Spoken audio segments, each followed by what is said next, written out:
regresamos con argumentos. Gracias amigos por estar en sintonía de este espacio a través de la señal de Globovisión. Nos acompaña el profesor Ricardo Ríos, dirigente nacional de Avanzada Progresista, analista de la actualidad política nacional. Le damos la bienvenida a este espacio. Gracias por estar con nosotros. Hola Rosa, mucho gusto, un placer estar acá, Bueno, disfrutando tu programa. es primera vez que nos acompaña acá. Aquí sí, diputado, cómo además. no.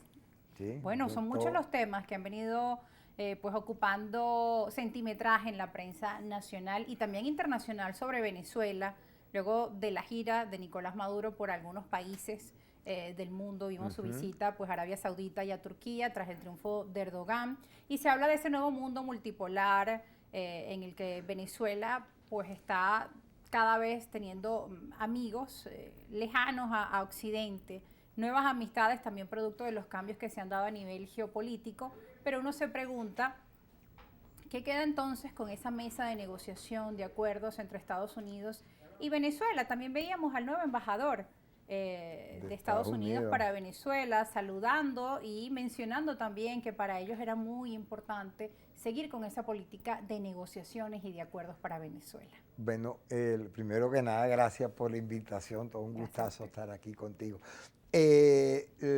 Maduro ha tenido una ofensiva internacional bien interesante que comenzó tímidamente a comienzos de este año a romper el aislamiento que estuvo sometido, que no fue poco, por lo menos del 18 al 21, fue un proceso de aislamiento bien importante que ha comenzado a superar. El viaje a Brasil generó mucha información. Sí. Los comentarios de Lula sobre la narrativa de los derechos humanos generó una cantidad descomunal de protestas contra Lula de los sectores más fuertemente enfrentados al gobierno. Yo le di otra lectura. Yo creo que Lula le hizo una cordial reprimenda a Maduro. Muy diplomática.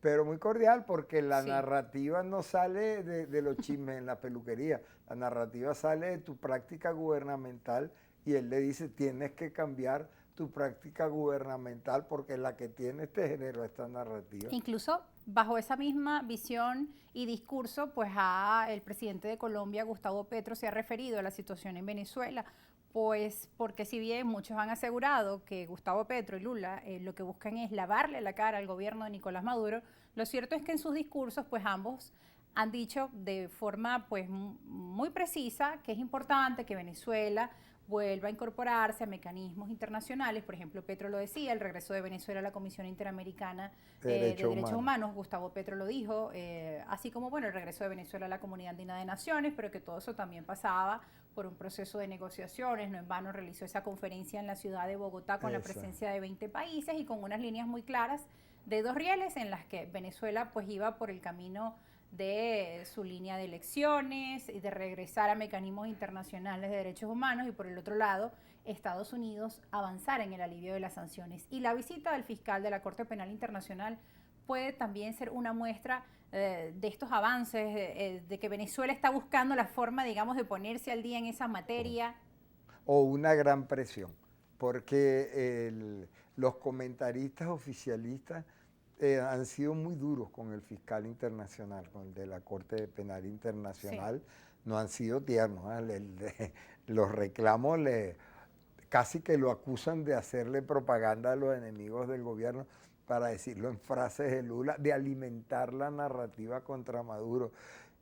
Y esta recepción tan cordial que tuvieron, este encuentro tan cordial, que además contempló visitas y conversaciones con organizaciones no gubernamentales venezolanas dedicadas a temas de derechos humanos, creo que van en el complemento de cualquier negociación. Sí hay que negociar, sí hay que encontrarse, hay que llegar a arreglos, pero también usted tiene cuentas que rendir, y esa es una presión importante.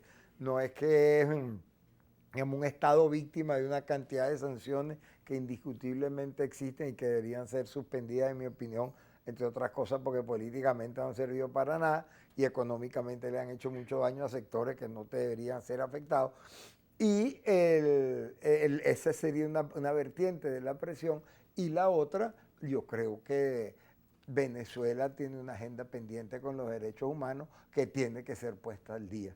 No hay muchos casos que no pueden ni deben ser olvidados y si, bueno, ocurrieron deben ser resarcidos. Yo creo que eso es simple.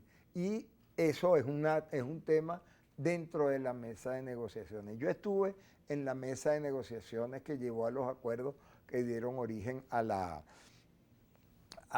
proceso electoral donde se escogió el nuevo CNE y se escogió a la asamblea, posteriormente a la nueva Asamblea Nacional.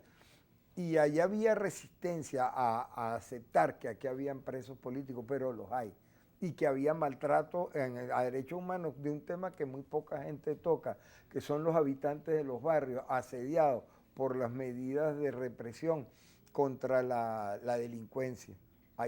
Los habitantes de los barrios están muy complicados porque son como el jamón de un sándwich. De un lado está la represión y del otro lado están los abusadores, los infractores de la ley con una cantidad de armamentos impresionantes. Entonces, ese grupo de gente que es afectada en sus derechos humanos y en su cotidianidad generalmente no se incorpora en estas reflexiones. Y en estas reflexiones lo que cabe es una política nacional de defensa de los derechos humanos y no la defensa nacional de los derechos políticos de alguien. Y eso no es una sutileza, esa es una visión de Estado que yo creo que se puede lograr y que allí, con eso en las manos, se pueden armar buenos consensos. Y que como usted menciona, está dentro de esa mesa de negociaciones y de diálogo, y hablábamos también de la llegada, o bueno, del anuncio, el primer anuncio que daba a los venezolanos y al país el nuevo embajador, el nuevo representante de Estados Unidos para Venezuela. Muy halagüeño. Yo no escatimo esfuerzos en sentirme contento cuando las cosas van bien. Y eso es una buena señal. Habló de la necesidad de retomar el diálogo, habló de la necesidad de seguir peleando por un proceso electoral libre y verificable, y yo creo que esa es una necesidad en Venezuela. Por cierto que también algún día deberíamos empezar a discutir cuáles son las condiciones que faltan para que las elecciones sean definitivamente libres. Yo tengo mi listita, pero yo creo que hay que decirlo porque puesto en genérico, necesitamos elecciones libres, pareciera que no hubiera ningún tipo de condiciones y eso hace más fomentar la abstención que la fe en el voto. Y que son temas que están en esa mesa de diálogo, pero donde muchos sectores de la oposición, como el que usted representa, dicen que no están allí en ese proceso de diálogos que en algún momento se llamó la Mesa del Diálogos de México, pero que ahora, bueno, apunta a una reestructuración o transformación. Sin embargo, no está garantizada la presencia de otros factores de la oposición. Eso ha sido un error permanente. Eso es un remanente de un enfoque de la política nacional que se llama la polarización. Muchos analistas dicen uno y otro bando, y uno y otro, no hay dos bandos.